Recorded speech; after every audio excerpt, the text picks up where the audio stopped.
Hello dear students, मैं वंदना शर्मा आज आपको आराध्या हिंदी पाठ्य पुस्तक का अध्याय 3 पढ़ाऊंगी। पढ़ाने से पहले मैं आपको ये बता देना चाहती हूँ कि आपको पीडीएफ दिया गया है जिसके अंदर सारे आपको प्रश्नोत्तर मिल जाएंगे इस चैप्टर के। वो आपको बिल्कुल सही तरह से नीट एंड क्लीन वे में कॉपी में करने हैं और उनको सही समय पर कॉपी में करके चेक भी करवाना है। समय समय पर आपकी कॉपी चेक की जाएगी, इसीलिए ध्यानपूर्वक अपना कार्य करें। अब हम बढ़ेंगे चैप्टर की ओर।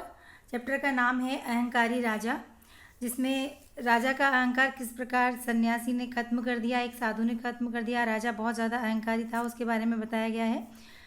राजगढ़ में एक प्रतापी राजा राज्य करता था। वह बड़ा यशस्वी था। यशस्वी यानी कि उसका यश चारों ओर फैला हुआ था। उसके राज्य में प्रजा बहुत सुखी थी। उसकी मृत्यु के पश्चात, जब राजगढ़ में जो राजा था उसकी मृत्यु हो गई थी, उसकी मृत्यु के पश्चात उसका पुत्र रणवीर सिंह राजगद्दी पर बैठा। वह भी पिता की भांति वीर था। थोड़े समय में उसने सभी समीपवर्ती राज्यों को अपने अधीन कर लिया था। जैसे पिता थे वैसे ही उसका पुत्र भी था। राजा रणवीर सिंह सूरवीर तो बहुत था, परंतु प्रजा की भलाई के लिए कुछ भी नहीं करता था। वह निरंतर युद्धों में रत रहता और उन्हीं के विषय में सोचता रहता। नए नए महल बनवाता, हाथी घोड़े खरीदता, आमोद प्रमोद यानी कि अपने जीवन के अंदर जो आमोद प्रमोद होता है, जो चीज़ें उनकी सुख वैभव की होती है, उसमें अपने जीवन को बिताता रहता था और उन्हीं के विषय में सोचता। नए नए महल बनवाता। इस तरह से वो अपना जीवन यापन कर रहा था। प्रजा के दुख सुख पर तनिक यानी जरा सा भी ध्यान नहीं देता था। कोई भी याचक जो मांगने आता है, याचना करने के लिए किसी के द्वार पर आता है, तो उसको रिक्त हाथ, खाली हाथ ही लौटा देता था। दान पुण्य से उसका लेश मात्र भी, बिल्कुल भी इतना सा भी कोई नाता नहीं था। लेश मात्र भी वो दान पुण्य नहीं करता था। राजा के इस व्यवहार से प्रजा में असंतोष बढ़ता जा रहा था। धीरे धीरे यह बात वन प्रवास करने वाले सन्यासियों के कानों तक पहुंच गई। जो सन्यासी वन में रह करके अपना जीवन यापन करते हैं, उनके कानों तक भी इस राजा की जो बुराइयां हैं वो पहुंच गई। सन्यासियों का उस समय एक महत्वपूर्ण कार्य होता था कि यदि राजा नीतिपूर्वक शासन न करे, प्रजा को सताए, आतताई हो। आतताई का मतलब होता है कि अपने बुरे कर्मों से दूसरों को सताने वाला व्यक्ति, तो वो आतताई कहलाता है। आतताई हो तो उसे सन्मार्ग यानी अच्छे मार्ग पर लाएं, उसे उसके कर्तव्यों के पालन हेतु विवश करें, उसको जो है बाध्य करें कि वो अपने कर्तव्यों का पालन करें।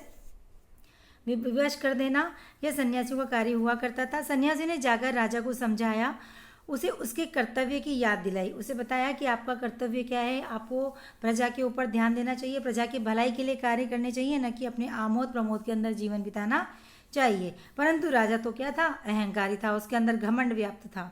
बोला, आप लोग कहते हैं कि दान पुण्य से स्वर्ग मिलता है, तो बताइए कि हमारे पड़ोसी राजा जिनका हाल ही में निधन हुआ है, वे स्वर्ग में हैं या नरक में। वे सन्यासियों से इस तरह से प्रश्न पूछने लगा। वे तो अवश्य ही, सन्यासियों ने उत्तर दिया कि वे तो अवश्य ही स्वर्ग में सुख भोग रहे होंगे। वे तो हमेशा दान पुण्य को अपने जीवन का अंग मानते थे। आज भी प्रजा उनकी याद में आंसू बहाती है। जब प्रजा किसी राजा को याद करती है, इसका अर्थ यही होता है कि वह प्रजा अपने राजा को बहुत प्रेम करती है, बहुत चाहती है।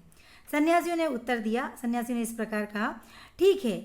अब राजा जो है वो बोल रहा है कि ठीक है, आप में से जो सशरीर स्वर्ग जा सकते हैं वे वहाँ जाकर देखें, तभी मैं विश्वास करूँगा। राजा की बात सुनकर सन्यासी अत्यंत दुखी हो गए। अब बिना मृत्यु के कौन कैसे किस प्रकार से स्वर्ग जा सकता है, लेकिन राजा ने तो सन्यासियों से कह दिया कि जो भी जा सकता है मुझे बताइए, तभी मैं यह जो बुरे कार्य है, जनता के प्रति जो भलाई है वो भलाई करना प्रारंभ कर दूंगा और बुरे कार्यों को छोड़ दूंगा। वह सन्यासी उसकी बात से दुखी हो गए। वे वहाँ से तपोवन अपने गुरु के पास चले गए। उन्हें संपूर्ण वृत्तांत, सारी बात बताई। राजा के घोर अहंकार के विषय में जानकर गुरुजी को बहुत ज़्यादा क्षोभ हुआ, यानी बहुत ज़्यादा दुख हुआ। वे तुरंत सन्यासियों के साथ राज दरबार की ओर चल दिए। राज दरबार के बाहर उपवन में उन्हें 2 राजकुमार खेलते हुए मिले। वे सन्यासियों का मजाक उड़ाने लगे, परंतु सन्यासियों ने उन पर कोई ध्यान नहीं दिया। उन्होंने सन्यासियों का मार्ग भी रोक लिया। एक सन्यासी ने उन्हें शाप देने का भय दिखाया तो वे डरकर भाग गए। दरबार में जाकर गुरुजी ने देखा, राजा अहंकार पूर्ण मुद्रा में सिंहासन पर विराजमान था। उसने गुरुजी को देखकर भी अनदेखा कर दिया। जब गुरुजी राज दरबार में पहुंचे तो वो अपने राजगद्दी पर अहंकार से बैठा रहा और उनको प्रणाम भी नहीं किया, देखकर अनदेखा कर दिया। इस पर गुरुजी को क्रोध आ गया। गुरुजी ने अपने कमंडल में से जल लेकर राजा की ओर छिड़कते हुए कहा, तू उनका अपमान करता है जो तुझे भलाई के मार्ग पर लाना चाहते हैं। तो इस प्रकार जब गुरुजी को गुस्सा आ गया तो उन्होंने श्राप दे दिया। पहले जब ऋषि मुनि हुआ करते थे, सन्यासी हुआ करते थे, उनके पास में बहुत शक्तियाँ हुआ करती थी, देवी शक्तियाँ हुआ करती थी, और वह तुरंत जब कोई भी बुरे कार्य होते थे तो श्राप दे दिया करते थे। तो उन्होंने भी क्रोध में आकर राजा को श्राप दे दिया। कमंडल में से जल लेकर राजा की ओर छिड़कते हुए कहा कि तू उनका अपमान करता है जो तुझे भलाई के मार्ग पर लाना चाहते हैं, यानी हम सन्यासियों का अपमान करता है। जो राजा प्रजा पालन में उचित भाव नहीं रखता, सही भाव नहीं रखता, गरीबों असहायों का रक्षक नहीं होता, उनकी रक्षा नहीं करता, उस राजा को अपनी करनी का फल अवश्य भोगना पड़ता है। यानी कि जो भी वो गलत कार्य करता है उसका फल उसे जरूर ही मिलता है। अब तू पड़ोसी राजाओं की चिंता छोड़ और स्वयं को नरक की अग्नि में जलता देख। और यह क्या, राजा बुढ़ापे का जर्जर शरीर पाकर नरक की अग्नि में जलने लगा। जैसे ही उन्होंने श्राप दिया तो वह श्राप उस पर सिद्ध हो गया और राजा जो जवान था, अच्छा था, युवा था, वह बूढ़ा बन गया और जर्जर शरीर हो गया। उसका शरीर हड्डियों का ढांचा बन गया और नरक की अग्नि में, नरक जिस प्रकार से नरक में दुख भोगते हैं उसी प्रकार से राजा दुख भोगने लगा। उसकी पीठ पर यमदूत कोड़े बरसाने लगे। सहसा गुरुजी उसके सामने प्रकट हुए। वह गुरुजी से प्रार्थना करने लगा कि वे उसे क्षमा करें और इस नरक की आग से निकाल लें।